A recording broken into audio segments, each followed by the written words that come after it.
북한은 특유의 벼랑 끝 전술로 대응하고 있습니다. 북미 협상 중단에 대한 긴장감이 높아지자 청와대가 여기에 대해서 입장을 밝혔죠. 국내 정치는 김정은 수석 부대변인 발언의 회오리 속에 이 선거제 개혁안, 인사청문회 등등 처리해야 될 현안들이 만만치가 않습니다.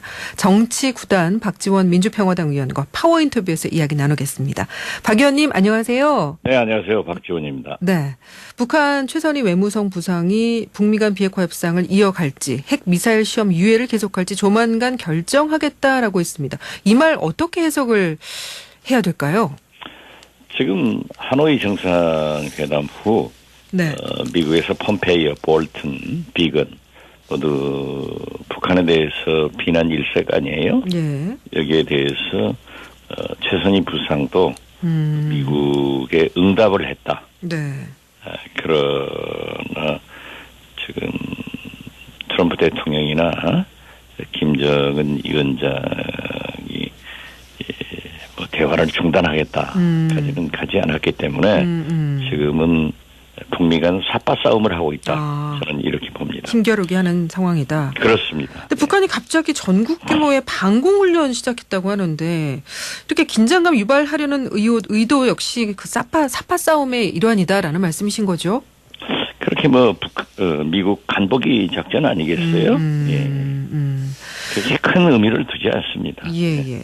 최 부상이 김정은 위원장이 북한의 향후 행동 계획을 담은 공식 성명을 곧 낼 거다라고 전하기도 했는데 이 성명에는 어떤 내용이 담기게 될까요?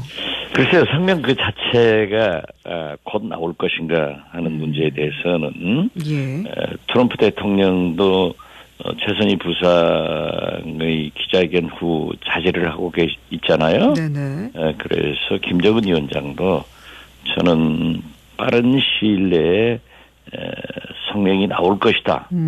이렇게 보지는 않습니다. 그렇기 때문에 성급히 그러한 것을 자극적인 얘기를 할 필요 없다. 저는 북미 양국이 다 한 발씩 물러서 좀 생각해보는 기간 아닌가 이렇게 생각합니다. 그러면 이 북미가 다시 협상을 재개하기 위해서는 무엇이 중요하다고 보세요? 지금 현재 문재인 대통령께서 역할을 하셔야 합니다. 네네. 트럼프 대통령도 하노이에서 미국으로 돌아가면서 기내에서 부탁 전화를 했지만은 지금 현재 북미 간의 저런 교착 상태에 빠진다고 하면은 아무래도 문재인 대통령께서 북한을 접촉을 하고 그다음 미국도 접촉을 하는 그런 삼박자 외교로 다시 북미 양국이 대화의 테이블로 나와야 된다. 지금 하노이 회담에서 지금까지 진행해오던 것들이 카드가 다 나왔지 않습니까? 네네. 그렇기 때문에 그 카드를 가지고 이제 북미 간의 대화를 시작할 수 있도록 그 역할을 하는 것은 역시 세계에서 문재인 대통령밖에 없다. 그렇기 때문에 저는 문재인 대통령이 아마 지금 대북은 물밑에서 남북 간의 접촉은 있었을 겁니다. 그리고 미국도 어떤 의미에서 보면은 북미 간 접촉이 있지 않는가 저는 그렇게 생각하면서 빠른 시일 내에 문재인 대통령과 김정은 위원장 즉 남북 정상회담을 통해서 북미 회담으로 이어질 수 있도록 역할을 하셔야 된다 이렇게 생각합니다. 북한은 이제 영변 핵시설 폐기하고 제재 완화를 맞바꾸는 단계적 접근을 원하고 있고 미국은 완전한 비핵화 전의 제재 해제는 없다면서 일괄 타결, 빅딜 고집하고 있는데 그럼 여기에서 어떻게 절충점을 찾아야 될까요? 지금 영변 핵시설 문제가 나왔으니까 말씀드리는데 유엔 안보리 보고에 의하면은 영변 풍계리가 지금 가동하고 있다라고 했는데 오늘 그 38 노을스 발표에 의하면은 영변과 풍계리 핵시설은 가동 징후가 없다. 이렇게 얘기를 했습니다. 그리고 유엔 안보리는 작년도 11월까지의 영변과 풍계리 정황에 대해서 얘기를 한 거고 우리 국정원의 서훈 원장이 예. 국회 정보에서 보고한 것은 12월 기준이기 때문에 예. 지금 그 자체를 가지고 얘기할 수는 없는 것 같습니다. 그렇군요. 예. 중요한 부분 짚어주셨네요. 이게 굉장히 중요한 것 같아요. 네. 그 청와대가 근데 전부 아니면 전무 전략은 재고할 필요가 있다라는 입장 내는데 그러면 청와대의 대북 입장이나 시각 의원님은 어떻게 평가를 하시겠습니까? 그건 가장 적절한 수준이라고 생각합니다. 미국도 청와대 말씀대로 예. all or nothing 이걸 전부 아니면 가지고는 예. 될 수가 없거든요. 그래서 제가 아까도 보도에 말씀드린 북미 양국이 전부 카드를 내놓지 않느냐라고 하는 것은 미국은 예. 북한의 완전한 핵 폐기를 요구하는 거고 북한은 미국에 대해서 완전한 경제 제재 해제를 요구한다고 하면은 지금 이제 모든 카드는 다 나온 겁니다. 예. 미국은 미국대로 북한에 대해서 또 북한은 북한대로 미국에 대해서 자기들 계산으로 움직였거든요. 자기들이 이만큼 해주면 이럴 거다. 예. 했는데 이제 하노이 회담에서 이러한 두 카드가 나왔기 때문에 네네. 저는 북미 대화를 통해서 미국은 또 일괄 타결을 요구하지 않습니까? 그렇죠. 그리고 북한은 단계적 해결을 요구하고 있기 때문에 저는 미국이 요구를 북한이 완전 거부할 수는 없을 겁니다. 그래서 일괄 타결을 하되 네. 로드맵과 타임테이블 시간표를 내놔 가지고 어떠한 경우에도 완전한 비핵화, 완전한 경제 지지를 한다. 예. 이걸 합의하고 그 절차와 일정표를 상호간에 교환한다고 하면은 결국 비핵화로 간다. 그래서 타결은 일괄 타결을 하고 그 해결은 단계적 또 가는 것이 원칙 아닌가 이렇게 생각해서 문재인 대통령의 그 all or nothing 즉 청와대의 all or nothing 전부가 아니면 전무 이러한 것은 적절했다 이렇게 생각합니다. 전부가 아니면 전무란 전략은 재고할 필요가 있다라는 입장은 적절했다라는 말씀. 예, 그렇습니다. 예, 문재인 대통령이 동남아 3개국 순방 마치고 돌아왔는데 평양에 특사를 보내서 풀어야 한다라는 의견 나옵니다. 어떻게 생각하십니까? 저는 처음부터 특사 얘기하셨죠. 접촉을 통해서 평양에 특사를 보내야 되고 남북 정상회담도 판문점에서 할 수도 있고 또 문재인 대통령이 평양을 직접 가실 수도 있고 오히려 김정은 위원장이 답방을 해서 미국을 향해서나 전 세계 향해서 나는 이렇게 비핵화를 하겠다 하고 역으로 선언할 수도 있기 때문에 어떠한 경우에도 특사를 보내서 남북 정상회담으로 이어지도록 우리 정부가 나서야 된다. 그건 문재인 대통령의 생각이 바른 생각이다. 저는 그렇게 지지를 보냅니다. 예, 특사를 보낸다면은 어떤 사람을 보내야 이 문제를 좀 순조롭게 풀어낼 수가 있을까요?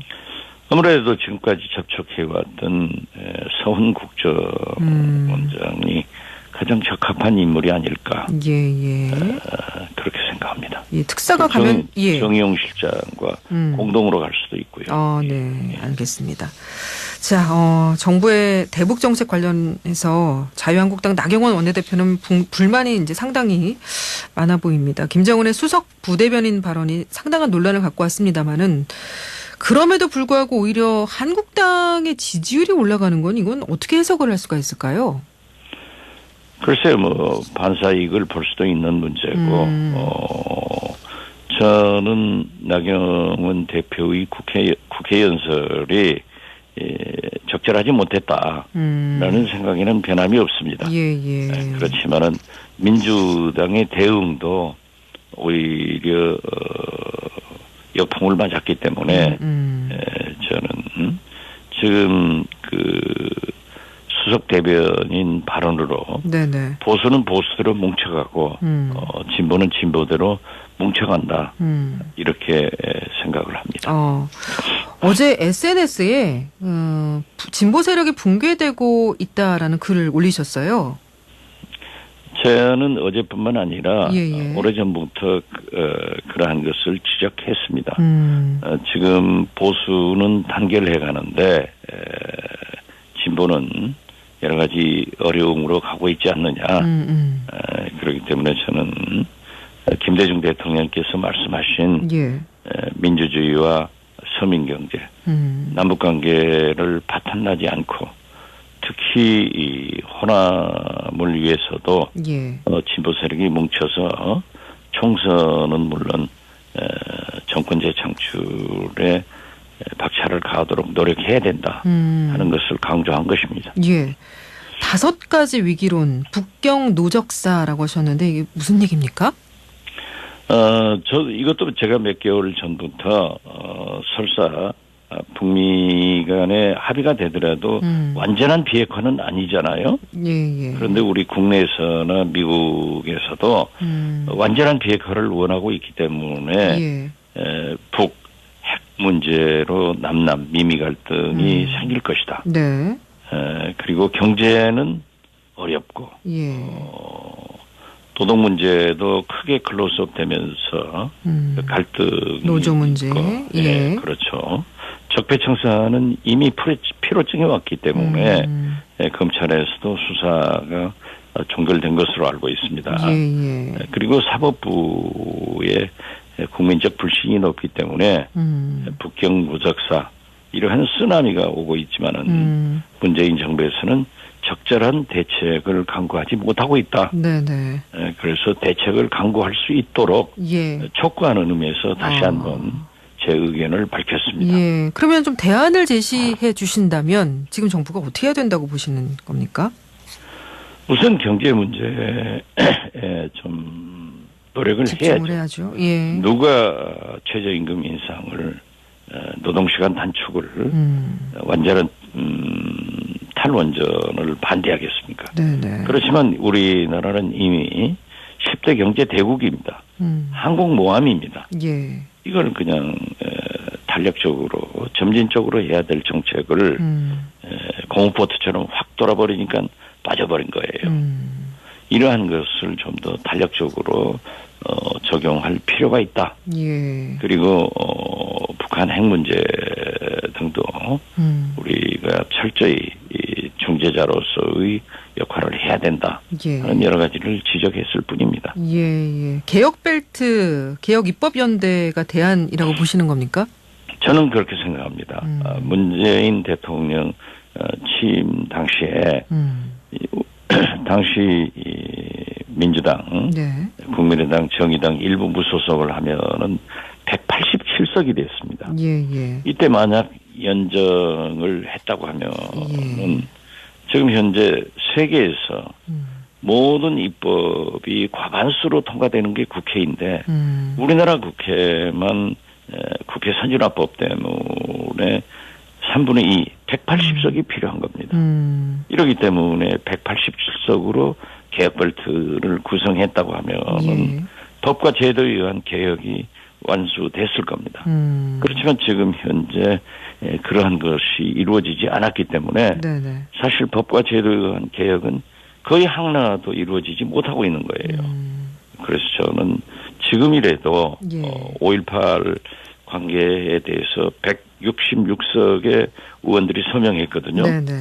여기하고 함께 개혁벨트 혹은 개혁 입법연대를 구성해서 개혁만이 살 길이다.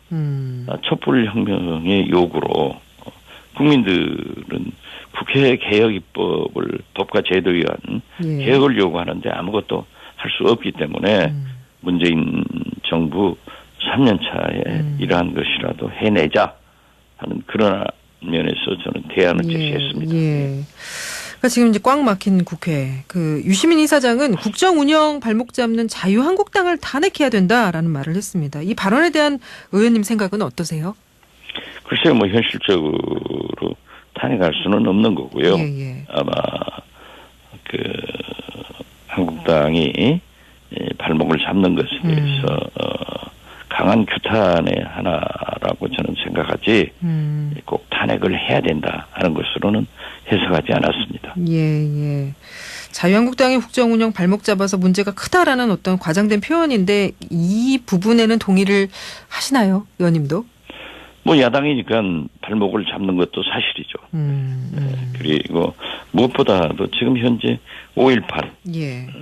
박근혜 탄핵, 태블릿 PC 이런 문제에 대해서는 발목을 잡고 검경 수사권 조정이나 공수처 문제 등에 대해서 예. 개혁에 동참하지 않는 것은 그 자체가 시대착오적이다. 예. 또 국민의 요구를 저버리는 거다. 이렇게 저는 생각합니다. 지금 이제 선거법 뭐 여야 사당이 단일안 만들어서 패스트트랙에 올린다고 하고 또 공수처법 말씀하신 검경수사권 조정법 이런 법을 나경원 원내대표는 3대 악법이다. 야합정치다 규정하고 반대하고 나섰는데 지금 또 관련해서 선거법 관련해서는 바른미래당하고 민주평화당 일부에서도 또 반대하는 기류가 있다고 하고요. 이런 상황에서 이런 법안들이 처리가 될 수 있을까요?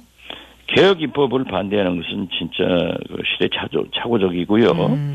이명박 박근혜 정부에서도 그러한 것을 추진했기 때문에 예. 반드시 촛불혁명의 산물로 태어난 현재 문재인 정부에서는 추진해야 된다. 예. 이렇게 생각하고요. 예. 지금 패스트트랙 문제에 대해서 사당이 합의했다고 하는데 예. 물론 우리 당 내에서도 지역구 의석이 줄는 문제에 대해서 그렇죠. 예. 반대 의사를 가지고 있는 분들이 있지만은 어떻게 됐든 국민들은 선거제도 개혁을 요구하고 있기 때문에 예. 또 설사 패스트트랙으로 올려놓더라도 네. 계속 협상을 해 나가면 되기 때문에 저는 패스트트랙은 당리당략적 생각을 버리고 네. 진짜 선거제도 개혁이라는 국민적 요구를 수용하기 위해서라도 패스트트랙으로 올려야 된다.